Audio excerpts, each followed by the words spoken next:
नमस्कार दोस्तों, एक बार फिर से स्वागत है आपका मेरे यूट्यूब चैनल पर। तो दोस्तों, आज की ये जो सच्ची घटना मैं आपको सुनाने जा रहा हूँ, ये है सच्ची घटना छत्तीसगढ़ प्रदेश के जो ज़िला है रायपुर की। दरअसल डीडी नगर थाना क्षेत्र के बेंडरलैंड पार्क के पास एक जगह लगती है जिसका नाम होता है डिपरा नाला। अब डिपरा नाला के पास करीब 100 मीटर की दूरी पर ये जो है एक बस्ती होती है और उस बस्ती में जो है 23 जून 2025 को और करीब बोले तो 11 साढ़े 11 बजे के आसपास का वक्त हो रहा था और एक दुर्गंध सी बदबू सी आ रही थी और जैसे जैसे वक्त आगे बढ़ रहा था और इसकी बदबू और ज़्यादा बढ़ रही थी। अब भाई दुर्गंध का लेवल लगातार बढ़ रहा था। अब लोग आपस में एक दूसरे से पूछने लगते हैं कि ये भाई ये दुर्गंध क्यों आ रही है, कई दिनों से दुर्गंध आ रही है, कहाँ से आ रही है। तभी लोग जो है जैसे वक्त आगे बढ़ रहा था तब लोग इकट्ठे होना शुरू हो जाते हैं। अब दोपहर के लगभग 2 बजे के आसपास की बात रही होगी और जहाँ से दुर्गंध बहुत ज़्यादा आ रही थी वहाँ तक जो है कई लोग इकट्ठे मतलब चले जाते हैं। और अब देखते हैं कि वहाँ पर जो नाला है, नाला के पास कुछ झाड़ियाँ थी और झाड़ियों के पास एक संदूक पड़ा हुआ था। अब संदूक जो एक नया सा लग रहा था, आखिरकार उस संदूक में या फिर उस ट्रंक में क्या था। अब उधर जो है लोग क्या करते हैं कि भाई 23 जून 2025 के दोपहर करीब 2 बजे के आसपास जो है किसी व्यक्ति ने पुलिस को फ़ोन किया। अब जैसी बात पुलिस तक पहुंचती है तो डीडी नगर पुलिस स्टेशन की जो पुलिस होती है वो वहाँ पर पहुंच जाती है। अब वहाँ पर जो है भाई फॉरेंसिक टीम वगैरह सब मौके पर आ जाती है। अब मौके पर आने के बाद जो है लोग उधर पर मौजूद थे और फिर जब संदूक को खुलाते हैं, जब संदूक खोलते हैं तो उसके अंदर जो है लाल रंग का एक ट्रॉली बैग निकलता है और ट्रॉली बैग फट चुका था। ऐसा लग रहा था कि किसी दबाव के कारण वो ट्रॉली बैग फट गया है। अब उसमें पता लगता है कि एक लाश पड़ी हुई है। अब जैसे जैसे लाश फूल रही थी, बॉडी फूल रही थी, वैसे वैसे वो जो है ट्रॉली बैग फटता चला जा रहा था। आखिरकार पुलिस ने भाई पूरी तफ्तीश की तो अब पता लगा कि भाई सीमेंट से बाकायदा उसको पैक किया गया था और सीमेंट से पैक होने की वजह से जो है वो शायद उसमें इतनी दुर्गंध शुरुआत में तो नहीं आ रही थी, लेकिन जैसे जैसे भाई वो फटते जाता है पैक वैसे वैसे जो है उसमें से बदबू बढ़ते जा रही थी। आखिरकार पुलिस ने भाई जांच पड़ताल करना शुरू कर दिया और जांच पड़ताल करने के बाद जो है उस संदूक को बाहर निकाला जाता है। अब दोस्तों पुलिस क्या करती है कि भाई जब वो संदूक निकालती है तो संदूक में लिखा होता है हब्बू भाई। तो भाई पुलिस को ये सुराग पता लग जाता है कि भाई हब्बू भाई निकला, मतलब इसमें नाम लिखा हो संदूक में तो कहीं ना कहीं भाई ये दुकान का नाम हब्बू भाई है या फिर जो हब्बू भाई नाम का कोई व्यक्ति इसको बनाता है।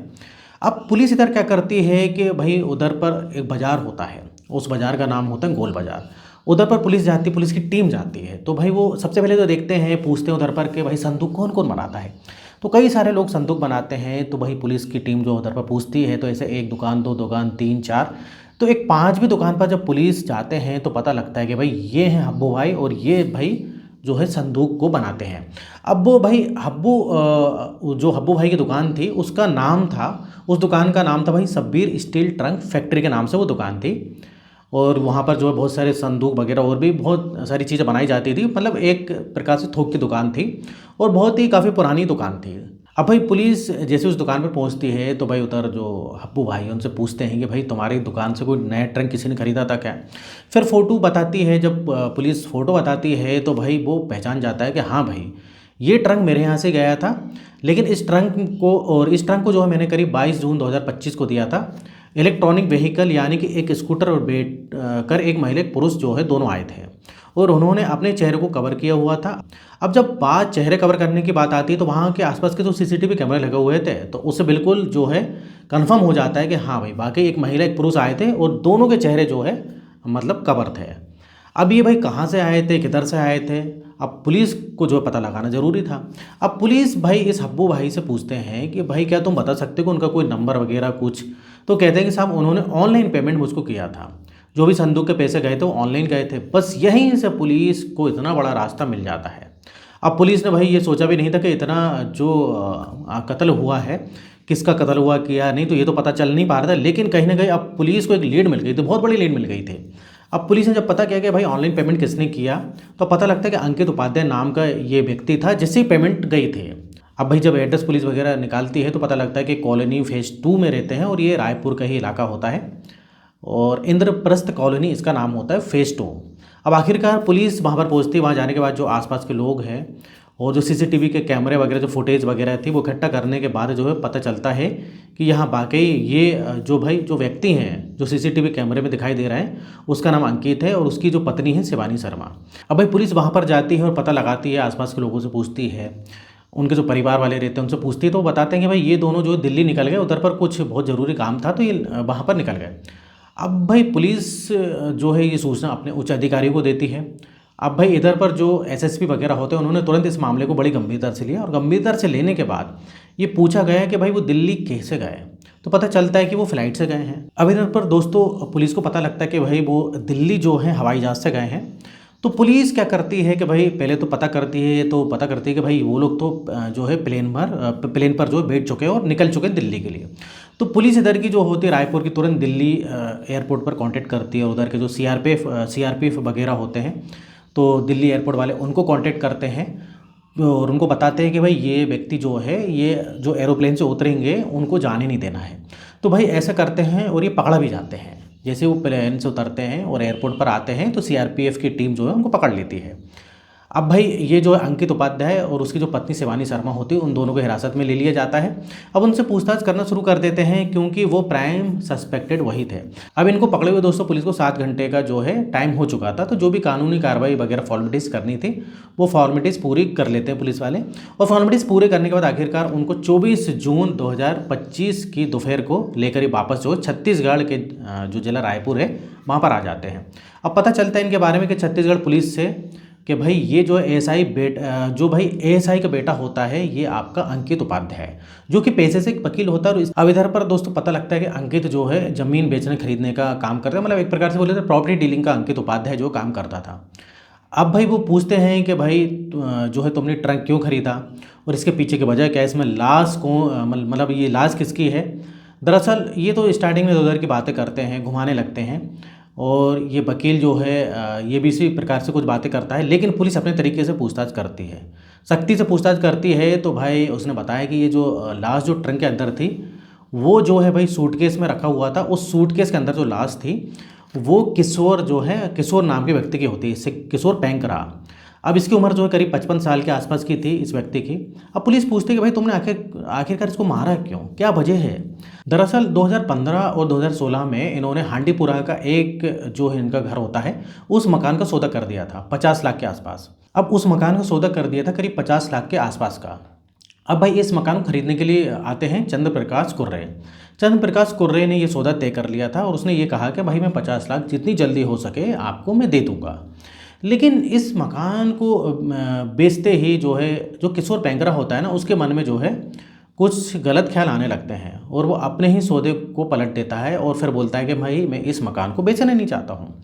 अब जैसे ही मकान को वो बेचना नहीं चाहता है तो मामला थोड़ा सा विवादित हो जाता है, और जैसे विवाद होता है किशोर पैंकरा ने संपर्क किया अंकित से कहा कि भाई मैं अपना मकान जो है, जो उस समय मैंने सौदा किया था अपने मकान का, लेकिन अब मैं वो सौदा नहीं करना चाहता हूँ, किसी कीमत पर मेरा मकान को जो है मुझको बेचना नहीं है। अभी अंकित उपाध्याय ने कहा कि टेंशन लेने की कोई ज़रूरत नहीं, मैं इसमें जो है पूरी आपकी मदद करूंगा और ये मकान बिकेगा नहीं। अब यहाँ से इन दोनों की नज़दीकियाँ बहुत ज़्यादा बढ़ जाती है, वो बाकी मकान बिकने नहीं देता है। लेकिन कुछ वक्त के बाद बजरंग नगर में एक और मकान रहता है जिस जो है इस किशोर के मकान होता है। अभी इस किशोर का जो मकान है उसको बिकवा देता है। उस मकान को करीब 30 लाख रुपए में बिकवाता है, और जैसे 30 लाख रुपए का मकान बिक जाता है, रजिस्ट्री हो जाती है, सब कुछ हो जाता है। लेकिन बात जब पैसे की आती है तो पैसे जो है ये वकील साहब अपने पास रख लेते हैं। मतलब ये जो अंकित उपाध्याय वकील था ये अपने पास रख लेता है। अब जो मकान की जो रजिस्ट्री वगैरह सब कर देते हैं, बार बार वो पैसे मांग की जाती है, तो ये कोई ना कोई वकील साहब अपना जो है बना दिया करते थे, क्योंकि भाई इनने जो पैसे हैं वो सट्टे और शेयर मार्केट में खर्च कर दिए थे। अब इनके पास कुछ था ही नहीं। अब ये मामला काफ़ी ऐसे कई दिनों तक बढ़ता रहता है। अब इसी बीच में क्या होता है दोस्तों, किशोर जो पैंकरा होता है उसका एक्सीडेंट हो जाता है और वो एक तरीके से विकलांग हो जाता है, वो चलने फिरने में असमर्थ हो जाता है। अब वो व्हील चेयर पर चलता है। अब इस बीच में वो पैसे की और ज़्यादा ज़रूरत पड़ती है। भाई वो वकील साहब से कहता है कि भाई वकील साहब मुझे मेरे पैसे दे दो, मेरा जो मकान बिका था। और वकील साहब कहते हैं, जो अंकित उपाध्याय कहता है कि भाई मेरे पास पैसे नहीं है। अब वो किशोर बोलता है कि भाई मेरी ऐसी स्थिति हो गई है, मैं चल फिर नहीं पाता हूँ। तो भाई वो अंकित बोलता है कि मैं आपको पूरा ख्याल रखूँगा, आज से मैं पूरी आपकी जिम्मेदारी लेता हूँ, खाने पीने से नहाने धोने की सारी व्यवस्था मैं आपके लिए करके दूंगा, वो आप बिल्कुल भी चिंता ना करें। अब जैसे किशोर ने सुना तो भाई बोलता है चलो ठीक है, कम से कम इतना ही करो, जब तक पैसे नहीं दोगे तब तक आप मेरी सेवा ही करो। अब इस तरीके की बात आती है भाई, जब वक्त आगे बढ़ रहा था, वक्त आगे बढ़ते बढ़ते लगातार इसकी डिमांड बढ़ने लगती है। जो किशोर होता है, किशोर कभी खाने के लिए कभी कुछ सामान मंगवाता है, कभी किसी होटल से मंगवाता था। इस तरह से लगातार डिमांड बढ़ रही थी और अंकित उसे समझाने की कोशिश कर रहा था कि आपकी डिमांड लगातार बढ़ रही है, आपकी डिमांड मैं ऐसे पूरी नहीं कर पाऊँगा। अब भाई वो किशोर बोलता है कि डिमांड पूरी नहीं कर पाओगे तो आप मेरे पैसे दे दो। अब इसी के चलते जो है भाई दोनों में झगड़ा होने लगता है, कई बार कहासुनी होने लगती है कि अब इन्हें लगता है कि भाई लगातार जो है ये पैसे मांग रहा है, क्या करूं। तब वो पैसा देना भी नहीं चाहता था, उसके बाद पैसे भी नहीं थे, तो उसने एक प्लान बनाया। अंकित ने एक प्लान बनाया। 21 जून 2025 को किशोर पैंकरा को अपने फ्लैट में बुलवा लेता है। अब बुलवाने के बाद उसको भाई चाय नाश्ता पानी सब करवाते हैं और उस चाय नाश्ते पोहा खिलवाया जाता है। उसके बाद उसको नींद आ जाती है और नींद आते ही जैसे ही वो सोता है, इसी बीच में शिवानी और अंकित दोनों जो सक्रिय हो जाते हैं। शिवानी ने हाथ पैर पकड़े और इसी बीच में मौका पाकर अंकित ने उसका गला दबा दिया। 15 से 20 सेकंड तक वो गला दबा कर रखते हैं जब तक वो मर नहीं जाता। अब भाई उधर वो मर जाता है। अब लेकिन अंकित और शिवानी को तसल्ली नहीं हो रही थी और उनको लगता है कि भाई ये बच ना जाए, इसलिए उसने किसी धारदार हथियार से उसका गला भी काट दिया। अब तसल्ली से जो उसको जो एक जगह वो डाल देते हैं। अब भाई पता लग गया कि ये मर गया है, पूरी तरीके मर गया, ब्लड निकल चुका है। अब उन्होंने इसी बीच मौका पाते ही उसकी जो लाश थी एक लाल रंग के बैग में जो है भाई पैक कर देते, और पैक जब कर रहे थे तो उसका जो शरीर था वो उसके अंदर आ नहीं रहा था। भाई तोड़ मरोड़ के जैसे तैसे उस बैग में वो पैक कर देते हैं। अब ये सोचते हैं क्यों ना इसको सीमेंट इसके ऊपर डाल दिया जाए तो और भी ये मजबूत हो जाएगा, अब भाई दुर्गंध भी नहीं आएगी। अब यही सब उन्होंने सोचा था। लगभग 30 किलो सीमेंट का इंतज़ाम वो करते हैं और इंतज़ाम करने के बाद उसी सूटकेस के ऊपर जो है ट्रॉली बैग में जो है पैक सीमेंट से जो है पैक कर देते हैं, मतलब उसके ऊपर सीमेंट का घोल वगैरह डाल के पैक कर देते हैं। अब उन्होंने कुछ परफ्यूम वगैरह ये सब खुशबूदार चीज़ें बहुत सारी चीज़ें डाल दी जिसमें कि भाई उससे बदबू ना आए। अब पूरी तरीके से उन्होंने तैयारी कर रखी थी। अब तैयारी करने के बावजूद भी जैसे जैसे वक्त आगे बढ़ रहा था, 8-10 घंटे बीत जाते हैं तो वो लाश डिकम्पोज होना शुरू होने लगती है, मतलब सड़ने लगती है लाश। अब भाई जैसे लाश सड़ेगी तो बदबू भी आएगी, तो वो प्लान बनाते हैं क्यों ना इसको कहीं फेंक देते हैं। और जब इस लाश को उठाने की कोशिश की, लेकिन बैग उठाने की कोशिश की तो बैग भारी हो चुका था, 30 किलो से ज़्यादा, तो उसमें सीमेंट वगैरह लग चुका था और उसकी लाश लगभग 55-60 किलो के आसपास की हो गई थी। अब दोनों पति और पत्नी से उठाने में ये जो है असमर्थ हो जाते हैं। अब 22 जून 2025 को ये बाज़ार में जाते हैं और बाज़ार में जाने के बाद जो है एक ट्रंक खरीदते हैं और ट्रंक खरीदने का मकसद ये था कि उसके अंदर लाश को छुपा दें। आखिरकार वो दुकान पे जाते हैं और दुकान पे जाने के बाद खरीदते हैं और जब खरीद रहे थे तो उसको ऑनलाइन पेमेंट कर देते हैं। हंसी मजाक की बात थी, लेकिन ये जो हब्बू भाई हैं जब भी अपने कोई किसी संदूक को या किसी को भी जो ये सब बेचते थे तो इधर पर क्या करते थे कि भाई उस पर जो है वो अपना नाम लिख देते थे एक मार्कर से, जिससे कि भाई आसानी से छूटे ना। उन्होंने अपना नाम लिख दिया था हब्बू भाई, जो कि बाज़ार में एक मशहूर जो है दुकान वाले होते हैं। आखिरकार उस लाश को जो है जिसमें जो है जिस संदूक में जिस बैग में सूटकेस जो था उसको ट्रंक में रखा जाता है। उसके बाद जो है दो मज़दूरों की मतलब दो लोगों की मदद से जो है उसको फ्लैट से जो है नीचे लिफ्ट के माध्यम से निकलवाया जाता है। अब जब निकाल रहे तो इस बीच में एक लड़का वहाँ से गुजर रहा था। उस लड़के का नाम ऐश्वर्य होता है।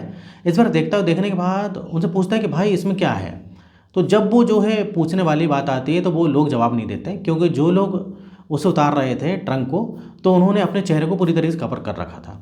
तो इसी बीच में जो है ट्रंक को आगे चलने के बाद एक आल्टो कार होती है और उसके नंबर प्लेट भी टूटी हुई थी। तो उन्होंने उसके अंदर पीछे वाली जो सीट थी उसको जो है हटाने के बाद उसके अंदर जो संदूक को रख दिया।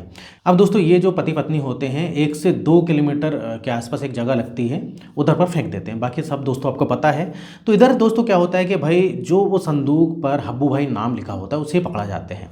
अब ये लोग सोचते हैं कि भाई जो किशोर था वो अकेला रहता था, कोई पूछने वाला तो मिलेगा नहीं, कोई कंप्लेन भी दर्ज नहीं कराएगा तो हम पकड़े नहीं जाएंगे। लेकिन ऐसा नहीं है दोस्तों, वो जो नाम था हब्बू भाई उससे पुलिस को लीड मिलती है। फिर उससे भाई इन लोगों ने ऑनलाइन पेमेंट की थी तो इनका एड्रेस वगैरह नाम वगैरह पता लग जाता है। तो ऐसे करके पकड़ा जाते हैं। तो शुरुआत में ये हंसी मजाक वाला काम लग रहा था, इन दोनों को लग रहा था कि भाई हम तो कोई पकड़ा नहीं जाएंगे, तो इस प्रकार से पकड़ा जाते हैं। तो पुलिस ने दोस्तों फिलहाल इनको जो है गिरफ्त में ले लिया है, जेल में डाल दिया है और इन पर केस अभी फिलहाल चल रहा है और इनको जो है कड़ी से कड़ी पुलिस जो है सज़ा दिलाने की कोशिश कर रही है। तो इधर दोस्तों ये थी आज की सच्ची घटना। तो इधर जो इस टाइप से सच्ची घटना पर दोस्तों मैं वीडियो बनाते रहता हूँ। अगर आप इस टाइप से वीडियो देखना पसंद करते हैं तो चैनल को सब्सक्राइब कर लें, वीडियो को लाइक करना ना भूलें। तो आज के लिए बस इतना ही, फिर मिलेंगे नेक्स्ट वीडियो में। और यहाँ तक बने रहने के लिए, वीडियो देखने के लिए आपका बहुत बहुत धन्यवाद।